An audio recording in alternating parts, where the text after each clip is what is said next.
This is the symbol of television. So we have created a television symbol. So I am opened the Microsoft Word in my computer. So MS Office Word. Here I have created a symbol for this television.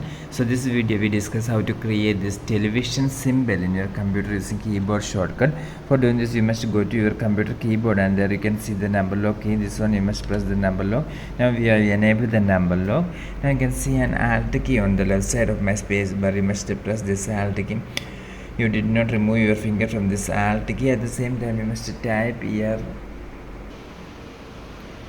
128250.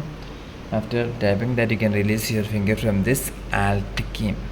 So you can see that we have created this symbol in our computer, the television symbol. So remember, this is the keyboard shortcut, that is alt 128250. For more videos you can subscribe Engineer Cell Online. Thank you.